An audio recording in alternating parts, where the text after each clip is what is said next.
December 1941. Sidi Barrani, Egypt.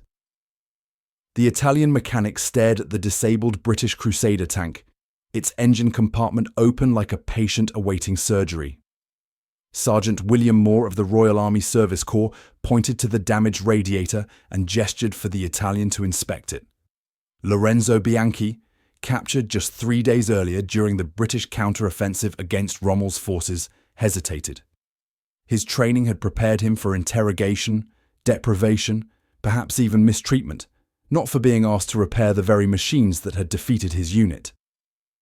"You know Fiat engines, yes?" the British sergeant asked in broken Italian. "This one, not so different." Across the North African theatre that winter, 38,217. Italian prisoners of war encountered a pragmatism that defied everything fascist propaganda had prepared them for. They discovered British forces who, faced with critical equipment shortages and repair backlogs, made a calculation that transcended conventional military thinking. Skilled hands were skilled hands, regardless of the uniform they had worn. The desert sand beneath Lorenzo's boots had been fought over twice already, changing hands between Italian and British forces. Now it hosted an unprecedented experiment. Lorenzo cautiously approached the tank, its desert camouflage paint blistered from the North African sun. The familiar smell of motor oil and hot metal drew him closer, despite his hesitation. He had repaired Fiat Ansaldo L640 light tanks for the 132nd Armoured Division Ariete. But this British Crusader, with its 340 horsepower Liberty engine, represented the enemy's technological prowess. British vehicle maintenance records from December 1941 show a 27% shortage of qualified mechanics across the 8th Army. Workshop units operated at 73% capacity, while battle damage accumulated faster than repairs could be completed. Major General Arthur Wilson's logistics assessment that month warned that combat readiness was declining 3.2% weekly due to unrepaired vehicles. Facing this maintenance crisis, British officers made an unorthodox decision that military historians would later identify as uniquely pragmatic. They identified skilled tradesmen among Italian prisoners and offered them work. Lorenzo found himself looking at a cooling system, different yet fundamentally similar to those he had maintained for 3 years. His fingertips traced the fracture in the radiator core, a repairable damage that would take him perhaps 2 hours with proper materials. When he looked up and nodded, the sergeant smiled. "Good man, you fix, we feed. Better than prison, yes?"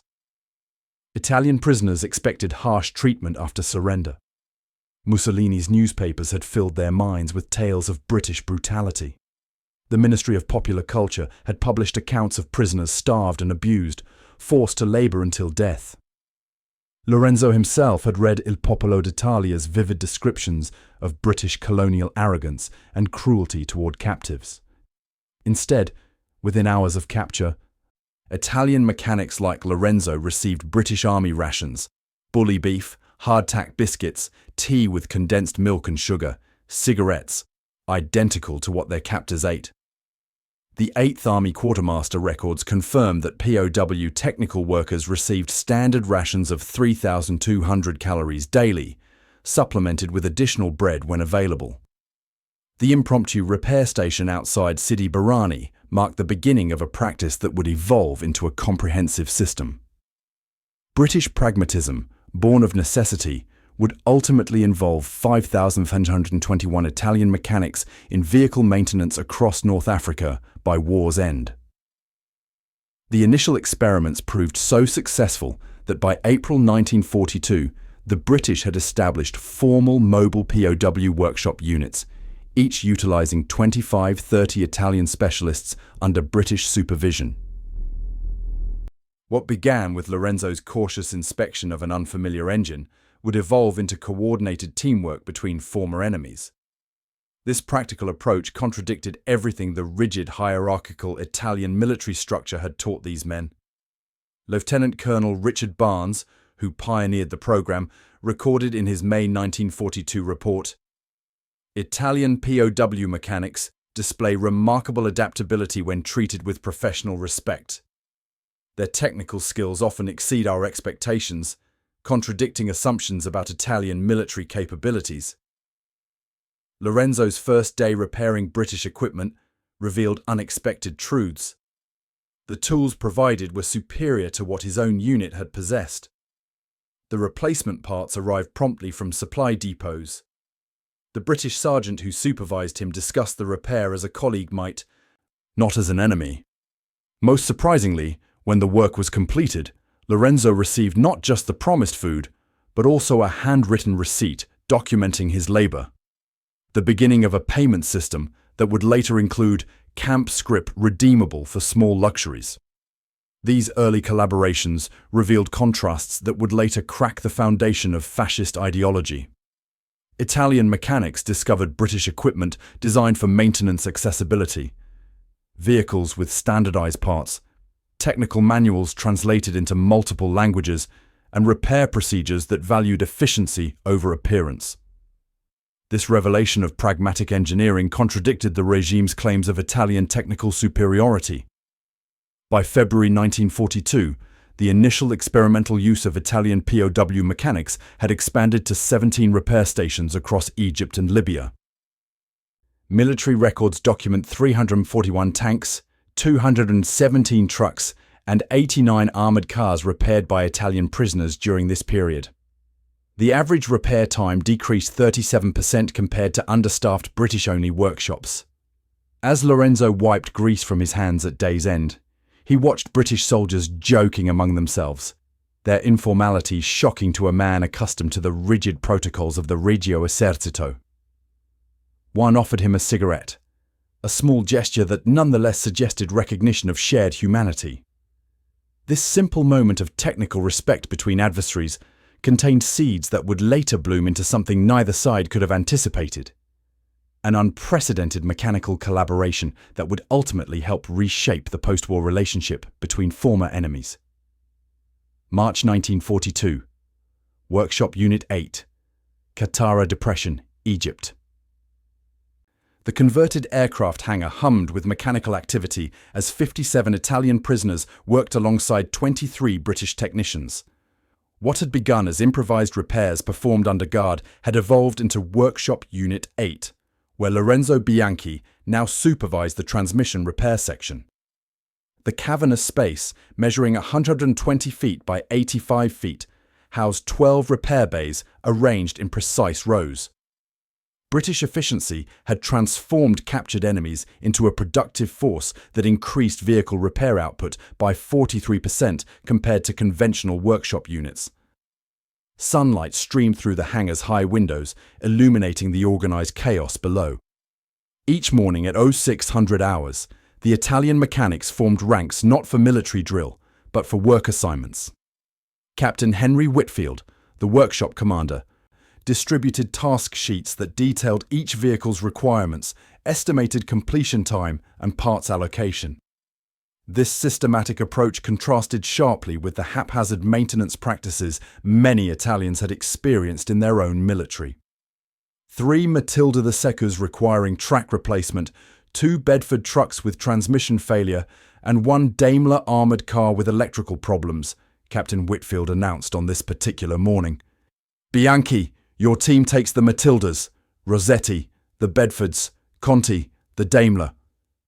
The matter-of-fact tone with which enemy vehicles were assigned to captured mechanics still occasionally struck Lorenzo as surreal. British Army records from April 1942 document that Workshop Unit 8 processed an average of 124 vehicles monthly, compared to 87 vehicles in comparable British-only facilities. The statistical advantage was clear enough that General Claude Auchinleck personally authorized expansion of the program after inspecting the operation. His report noted, "The Italian mechanics demonstrate exceptional skill, particularly with transmissions and suspension systems. Their improvisation abilities under parts shortages exceed our standard protocols." The workshop's organization reflected a pragmatism that transcended traditional military boundaries. British sergeants supervised overall operations, But Italian prisoners with specialized expertise led technical teams. The hierarchy was determined by skill rather than nationality, a revelation to men accustomed to the rigid class and rank structure of Mussolini's military. Lorenzo, who had been a mere corporal in the Italian army, now directed work performed by men who had outranked him before capture, simply because his technical knowledge surpassed theirs. At the rear of the hangar, a parts inventory system demonstrated a level of organization that astonished the Italian prisoners. Steel shelving units stretched from floor to ceiling, containing 12,173 catalogued components. Each part bore a standardized identification number that corresponded to technical manuals translated into 4 languages. The availability of replacement components, gaskets, bearings, drive shafts, carburetors, contradicted fascist propaganda about British material shortages. In the Ariete division, we would cannibalize 3 vehicles to keep one running, explained Paolo Rossetti, a former tank commander now working on engines.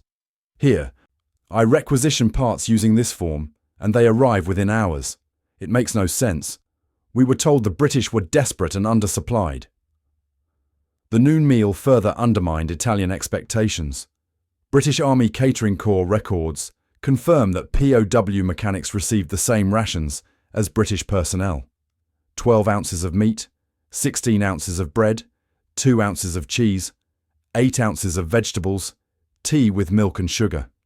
The food was served in a segregated but identical mess facility adjacent to the workshop. Italian prisoners ate the same stew from the same metal trays as their captors, a democratic approach to sustenance that contrasted with the class-differentiated rations they had known under fascism. Communication barriers dissolved through the universal language of mechanics. British soldiers learned Italian technical terms. Italian prisoners acquired English. A hybrid workshop vocabulary developed, documented in an unofficial glossary compiled by Sergeant James Harwick that contained 347 bilingual technical terms by war's end. Lorenzo's section developed hand signals for specific tools and procedures, allowing work to proceed efficiently despite linguistic differences.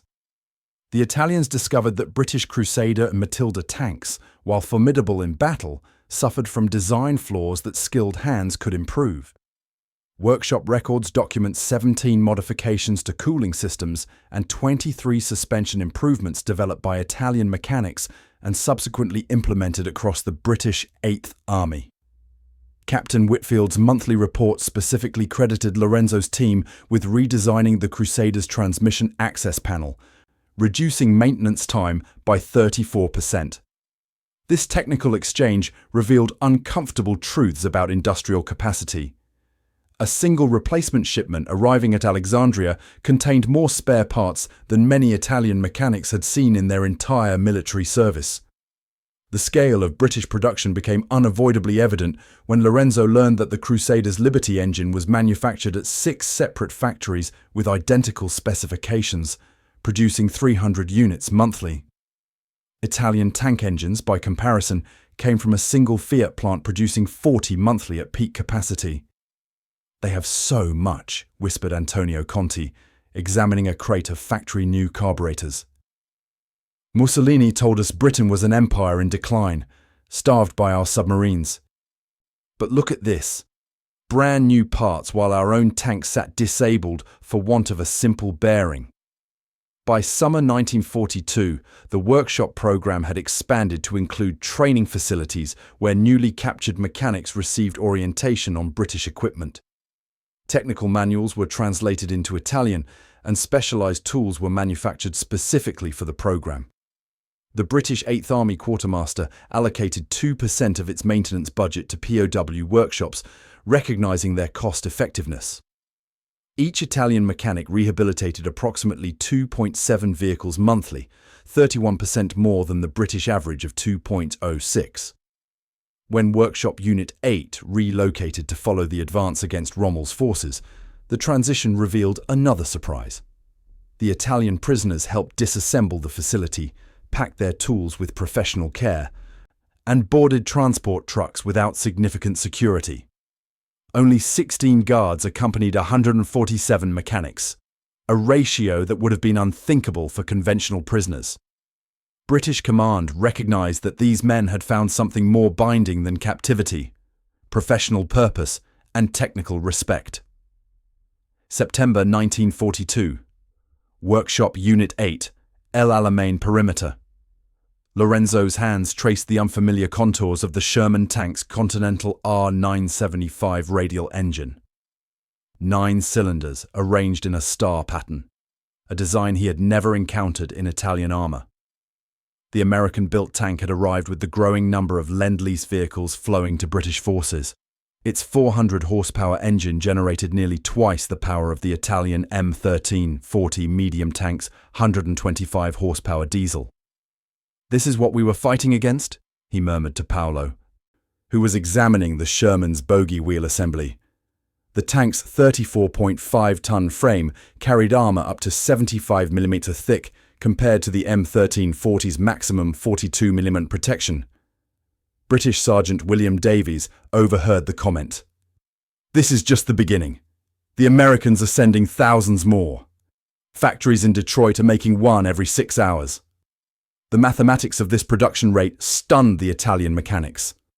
Records from Chrysler's Detroit tank arsenal confirm production of 140 Shermans weekly during 1942. Italy's entire monthly tank production peaked at 36 units at the Ansaldo plant in Turin. This single comparison revealed a manufacturing disparity beyond anything fascist propaganda had prepared them for. Through their work, the Italians gained intimate knowledge of Allied technical specifications. The Sherman's standardized parts, designed for rapid field maintenance, reflected an industrial philosophy focused on practical outcomes rather than theoretical perfection. Bolts throughout the vehicle used identical thread patterns. Access panels opened with the same wrench size. Maintenance could proceed simultaneously from multiple positions. "See how the transmission can be replaced by 2 men in under 4 hours, demonstrated Sergeant Davies, pointing to the Sherman's front hull design. "Your M13T40 requires at least 5 men and 12 hours for the same job." As the men worked, they shared technical observations that transcended national boundaries.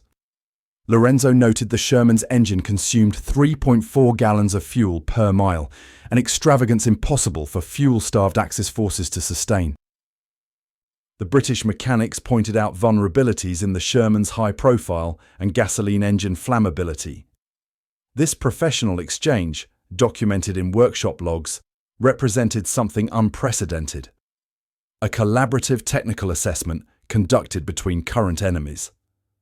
Workshop Unit 8's garage now serviced 7 different Allied tank models, including British Crusaders, Valentines and Matildas, alongside American Stuarts, Grants and Shermans.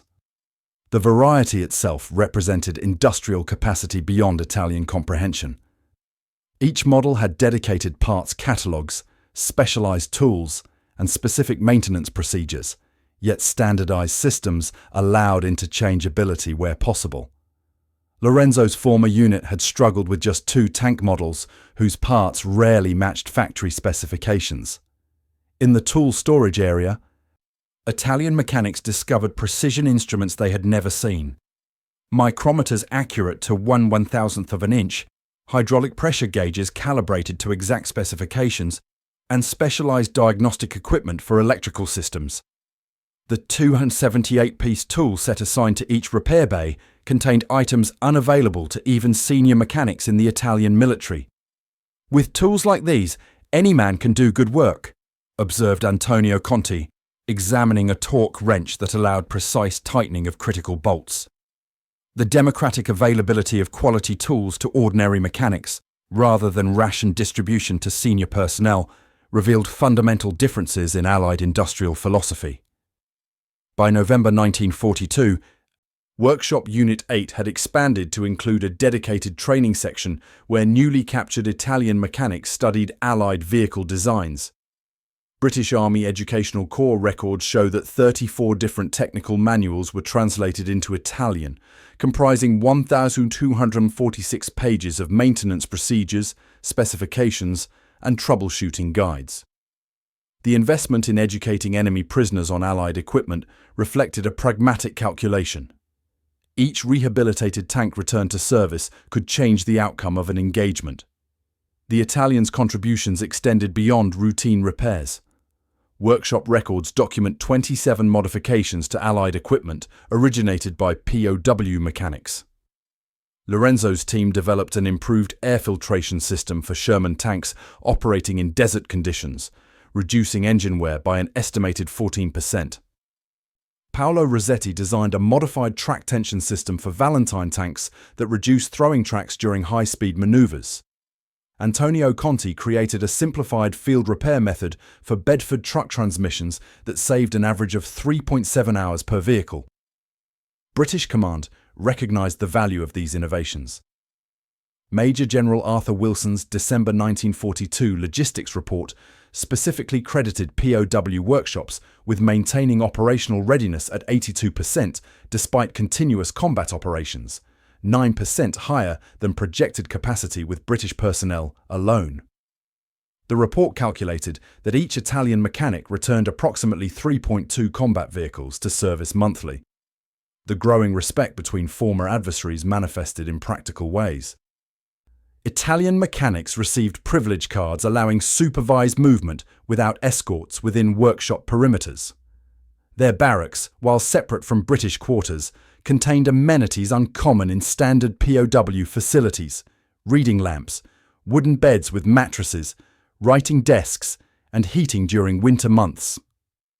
Workshop Unit 8's Italian personnel received an additional 4 ounces of bread daily compared to standard prisoner rations, a small difference that nonetheless recognized their contribution.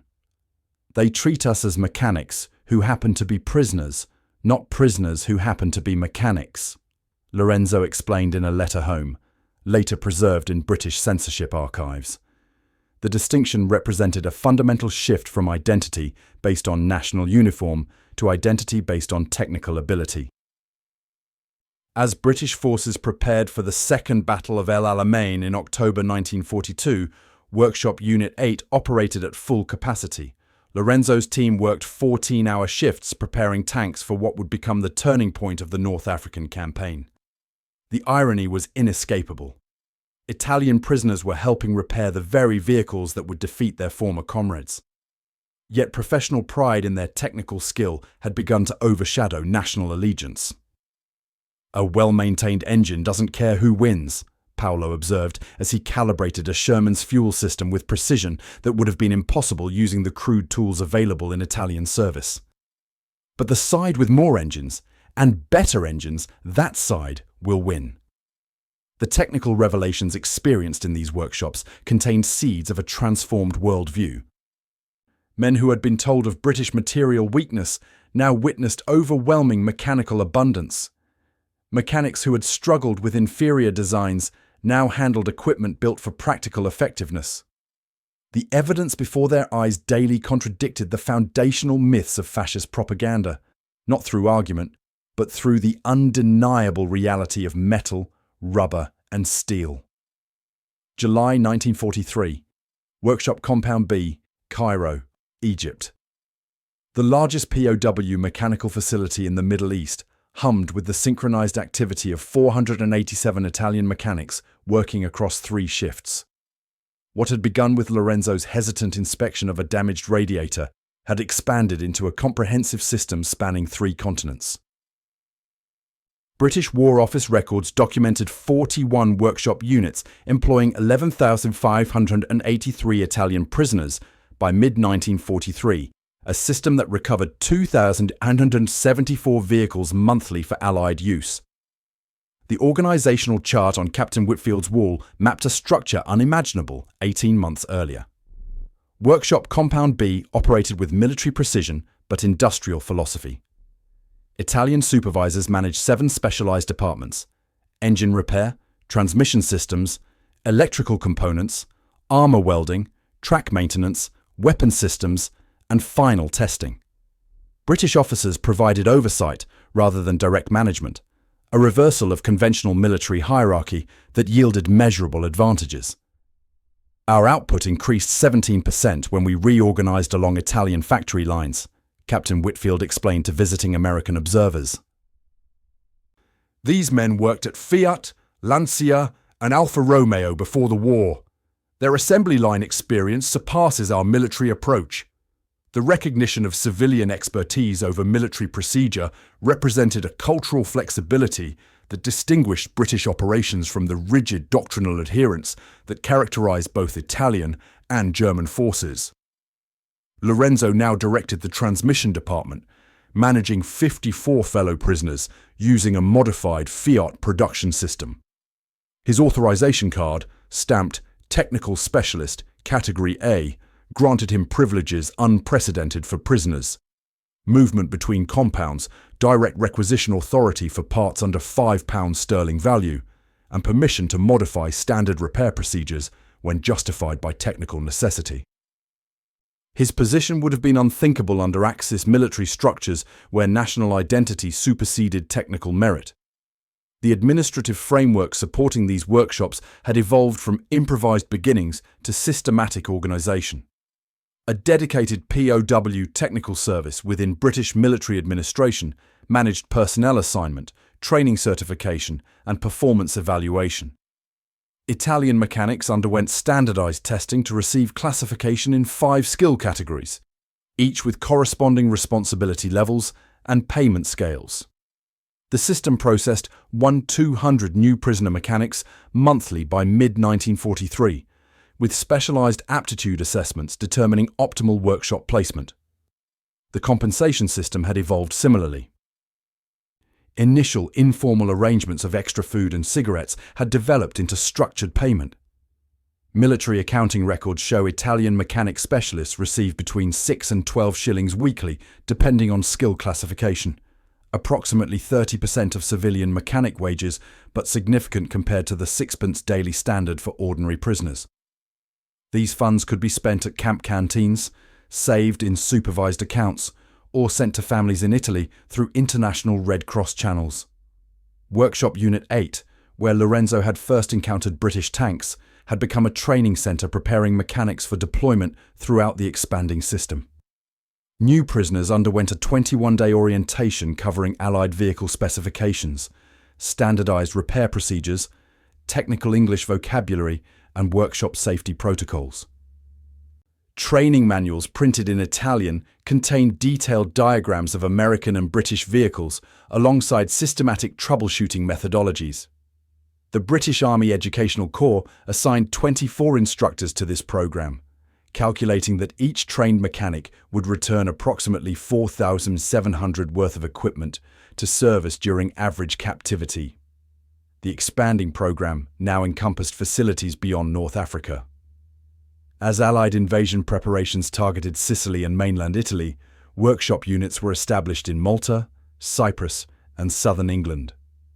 Lorenzo's former assistant, Antonio Conti, had been transferred to Workshop Unit 17 near Southampton, preparing vehicles for the eventual cross-channel invasion.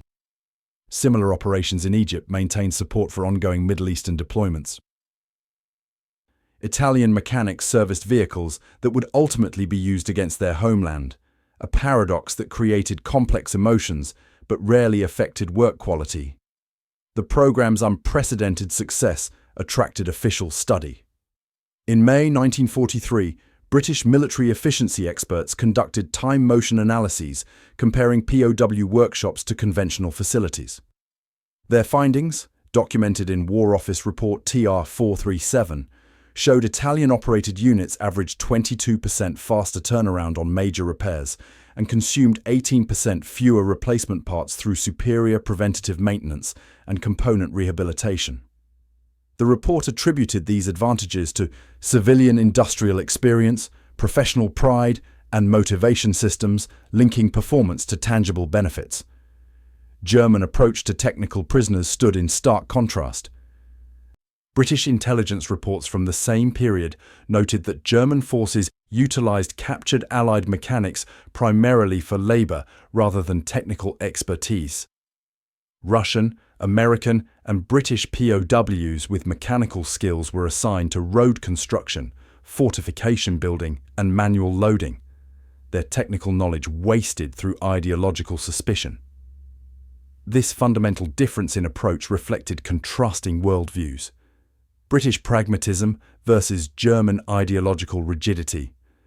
As Italy approached political collapse in summer 1943, the workshop program faced its most significant transformation. News of Mussolini's July 25th removal reached Workshop Compound B through BBC broadcasts, permitted in technical POW facilities. The Italian mechanics gathered around radio speakers during their evening break, listening as the fascist government they had served disintegrated. For many, this political earthquake confirmed what their technical experience had already suggested. The foundation of fascist claims had crumbled under the weight of material evidence they encountered daily in Allied workshops. Captain Whitfield assembled the Italian supervisors the following morning. "Your country may soon change sides in this war," he informed them with characteristic British understatement. "This creates administrative questions regarding your status. However, our work continues regardless of political developments." This pragmatic response to Italy's political upheaval demonstrated the programme's fundamental philosophy. Technical competence transcended political allegiance. When Italy signed the September armistice with Allied forces, Italian mechanics in British workshops received new classification as co-belligerent technical personnel rather than prisoners, a bureaucratic distinction that recognized their contribution while maintaining operational continuity. Lorenzo's position changed in title, but not function. His new identification card, issued October 1943, reclassified him from prisoner technical specialist to Italian co-belligerent technical advisor. His responsibilities, workshop and team, remained identical, but his status had transformed from captive to ally through political developments entirely separate from his daily reality of transmissions, differentials and gear ratios. The workshop program's evolution from improvised solution to systematic operation demonstrated how pragmatism could transcend conventional military boundaries. What began as British response to mechanic shortages had developed into a model of technical cooperation that would influence post-war industrial relations between former adversaries. The Italian mechanics who had entered captivity as defeated enemies were transforming into technical partners, a transition that foreshadowed Italy's broader movement from Axis power to European ally. December 1943, Workshop Compound B, Christmas Eve. Lorenzo sat at a wooden table in the recreation hall, teaching Sergeant Davies the card game Scopa, using a hand-painted deck made by Antonio before his transfer. At nearby tables, other Italian mechanics and British personnel similarly engaged in conversation, games, and shared cigarettes. The atmosphere bore no resemblance to conventional prisoner-guard relationships. These were men who had spent thousands of hours solving mechanical problems together, developing a camaraderie that transcended their original military divisions.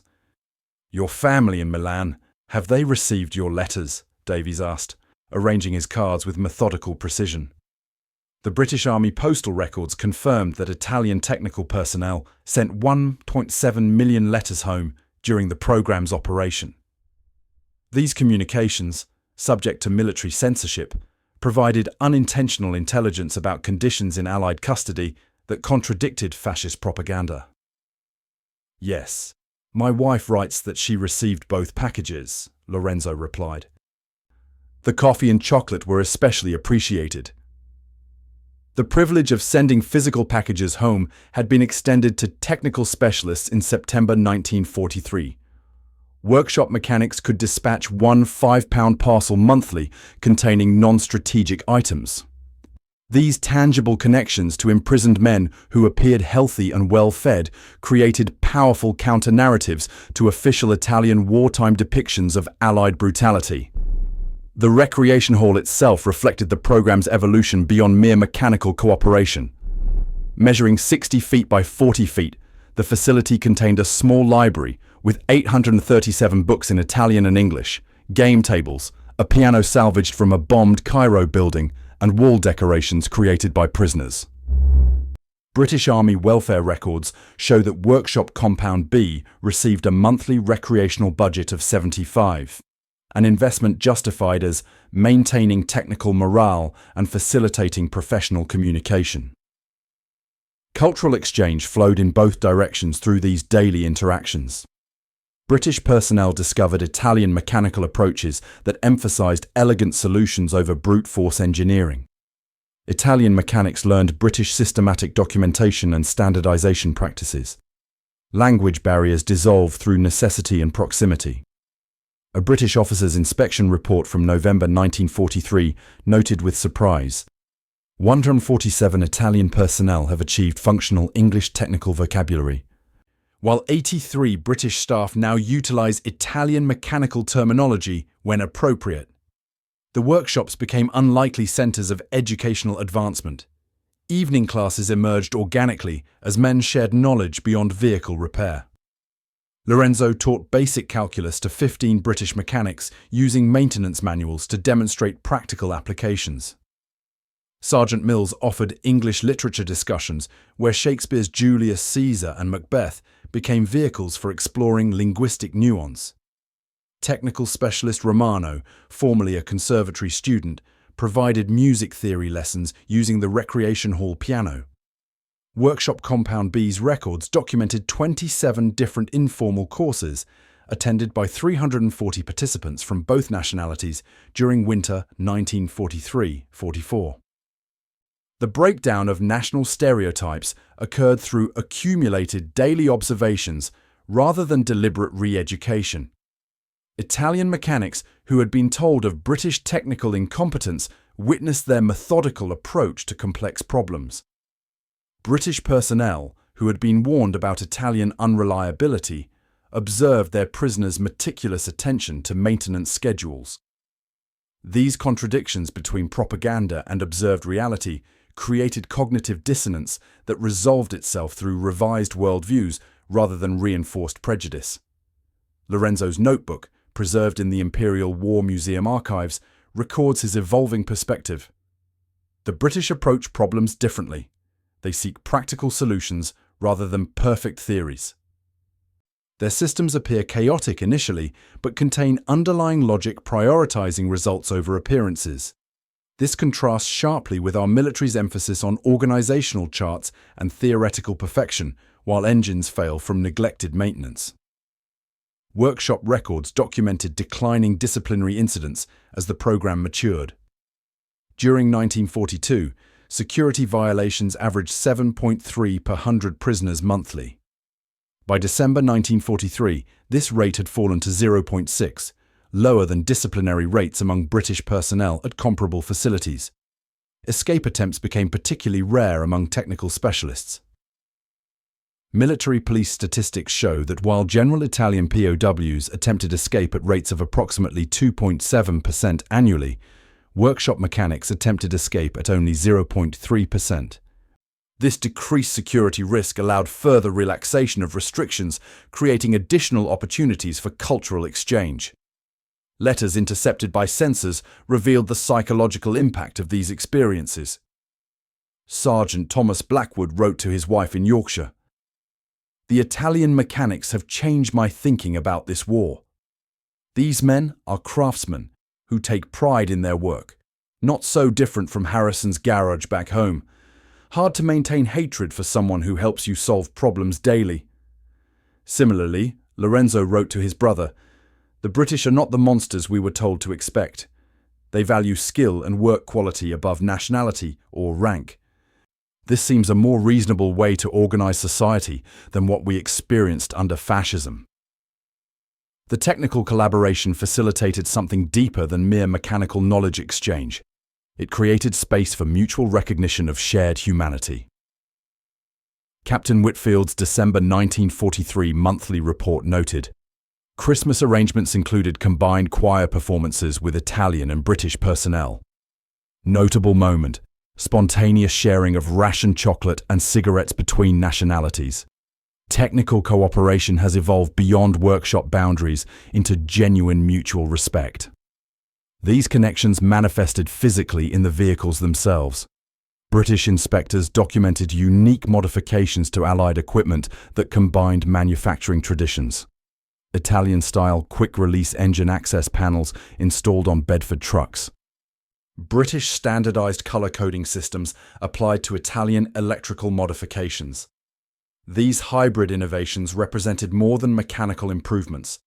They embodied the synthesis of different industrial philosophies into solutions stronger than either tradition alone could produce. By early 1944, the workshop program's psychological impact extended beyond individual relationships. Italian prisoners transferred between facilities carried this new perspective with them. Technical specialist Rossetti, reassigned to Workshop Unit 23 near Liverpool, wrote to Lorenzo, "The new Italian arrivals come filled with propaganda fears. Within weeks, their perspective transforms through what they witness daily. The British need not counter fascist claims with words. The reality of their operations speaks more convincingly than any propaganda." As Allied forces advanced through Italy in 1944, unusual communications began flowing between front lines. Italian mechanics in British workshops provided letters for advancing troops to deliver to their families in liberated territories. British combat units near Anzio and Monte Cassino carried hundreds of these personal messages written by men who had become, in essence, colleagues rather than enemies. The International Red Cross documented this unprecedented practice, noting, "Former adversaries are utilizing military channels to maintain family connections. A humanitarian adaptation suggesting professional relationships have transcended original combat divisions." The workshops had evolved from pragmatic solution to mechanic shortages into something more profound. Incubators for cross-cultural understanding that would influence post-war relationships. The men who shared tools, solved problems, and gradually shared their broader lives were creating foundations for cooperation that would extend beyond the immediate military necessity that first brought them together across battle lines. June 1946. Alfa Romeo Factory, Milan, Italy. Lorenzo Bianchi adjusted the calibration specifications on the manufacturing blueprint, implementing a tolerance system he had first encountered in British tank production. Around him, the rebuilt factory floor employed 27 former POW mechanics who had shared his experience in Workshop Compound B. Their technical knowledge, expanded through years maintaining Allied vehicles, now contributed to Italy's industrial reconstruction under the European Recovery Programme. The statistics of returning POW mechanics revealed an unexpected outcome of wartime captivity. Among the 11,583 Italians who served in Allied workshop programs, 8,539 obtained formal certification of their technical skills before repatriation. These certificates, issued jointly by British military authorities and the City and Guilds of London Institute, documented specific competencies in vehicle systems, machinery operation, and industrial processes. What began as pragmatic utilization of enemy expertise had evolved into transferable qualifications that accelerated Italy's post-war industrial recovery. "We returned with more than we left with," Lorenzo explained to a visiting economic commission surveying reconstruction progress. "Not just technical knowledge, but different approaches to organization and quality control." The British-Italian Technical Exchange Programme, established in October 1945, formalized connections that began in desert workshops. This initiative, funded with $2.7 million in reconstruction grants, placed former POW mechanics in pivotal positions throughout Italian manufacturing. Their familiarity with Allied industrial methods helped align Italian production with international standards, facilitating export growth that rose 27% annually between 1946 and 1950. The personal connections formed over shared repair challenges created lasting international relationships. Sergeant Davies, who had taught Lorenzo standardized documentation protocols in Egypt, now represented Birmingham's Small Arms Company in Milan, coordinating motorcycle production contracts through his former prisoner contacts. Technical specialist Romano, whose piano playing had entertained Workshop Compound B, supervised Lancia's quality control department using statistical sampling methods learned from British inspectors. Captain Whitfield consulted for Fiat, implementing maintenance training programs modeled on those he had developed for Italian prisoners.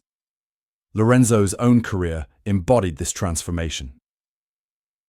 His journey from captured enemy mechanic to Alfa Romeo's assistant production manager demonstrated how technical respect had created opportunities unimaginable before the war. The standardization methods implemented across Alfa's production line reflected British systematic approaches he had encountered in Allied workshops. The technical drawing on his desk, a differential assembly with interchangeable components compatible with 3 different models, incorporated the standardization philosophy that had impressed him when first examining Sherman tanks. Economic data confirmed the broader impact of this technical cross-pollination. Italian automotive production reached 148,526 vehicles in 1950, with exports representing 37% of output. Former workshop POWs held technical management positions in companies producing 72% of this volume. Their influence extended beyond specific mechanical knowledge to fundamental business practices, quality control systems, preventative maintenance schedules, standardized documentation, and systematic testing protocols. Vincenzo Lancia, addressing shareholders in April 1947, specifically credited returned technical prisoners. Our reconstruction advantage comes partly from an unexpected source: mechanics who experienced Allied industrial methods firsthand while maintaining their vehicles during captivity. They returned with technical knowledge that would have required decades to develop independently. Diplomatic records documented how these industrial connections fostered broader Anglo-Italian cooperation.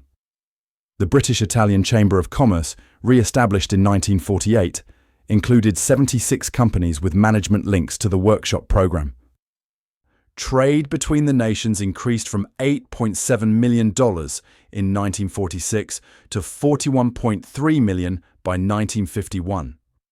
Joint manufacturing ventures emerged in automotive components, precision machinery, and electrical systems, often initiated through personal connections formed in workshop compounds. Military cooperation similarly evolved from these technical foundations. When Italy joined NATO in 1949, integration challenges were mitigated by existing relationships. General Sir Richard McCreary's implementation report noted, "Italian technical personnel demonstrate unexpected familiarity with our equipment standards and maintenance protocols, a legacy of wartime workshop programs that facilitates current partnership." The standardization of NATO vehicle maintenance procedures incorporated elements from the POW workshop system, creating familiar operational frameworks for former participants now serving in reconstituted Italian forces. Lorenzo maintained correspondence with 13 British personnel he had worked alongside in Egypt. These letters, preserved in personal archives, document evolving relationships from initial professional respect to genuine friendship. Sergeant Mills visited Milan in 1952, staying with Lorenzo's family during a technical consultation trip. Captain Whitfield attended the wedding of Antonio Conti's daughter in Turin, delivering a toast in carefully practiced Italian. Technical specialist Rossetti and 3 British mechanics from Liverpool established a joint venture manufacturing specialized testing equipment for automobile factories. Their business partnership, built on trust, developed during shared captivity. The workshop program's legacy extended beyond individual relationships to reshape institutional thinking. The British Army's 1953 Technical Training Manual incorporated methodologies developed for instructing Italian prisoners, acknowledging that cross-cultural technical education techniques refined during wartime necessity demonstrate superior effectiveness for rapid skill transfer. Italian technical education similarly adopted British certification frameworks, creating standardized qualifications that facilitated international recognition of mechanical expertise. Perhaps most significantly, the experience shaped how these men viewed international cooperation. In a 1975 oral history interview, preserved in the Imperial War Museum, Lorenzo reflected, "Before my capture, I believed different nations must exist in competition, that one must dominate for others to survive. Working alongside British mechanics showed me a different possibility, that technical problems solved cooperatively benefit everyone involved. This lesson shaped my business philosophy more than any other experience. The men who once stared in shock at British officers asking them to repair Allied tanks had discovered something profound through that unexpected request. Technical competence could transcend national boundaries, creating connections that survived even the divisions of war. Their story represented an unintended experiment in international cooperation, begun through pragmatic necessity but evolving into relationships that helped reconstruct post-war Europe. As European integration accelerated through the 1950s, these former enemies turned colleagues represented living proof that practical collaboration could overcome historical animosity. The technical expertise exchanged in desert workshops had grown into business partnerships, diplomatic connections, and personal friendships that contributed to Italy's transformation from Axis power to founding member of the European community. What began with Lorenzo's hesitant inspection of a damaged radiator had expanded beyond anyone's expectations, demonstrating that respect for expertise, regardless of its source, could build bridges between former adversaries. The captured Italian mechanics, who had been shocked when British soldiers asked them to fix Allied tanks, became unlikely pioneers of international cooperation. Their story a testament to how practical problem-solving could transcend the boundaries drawn by conflict.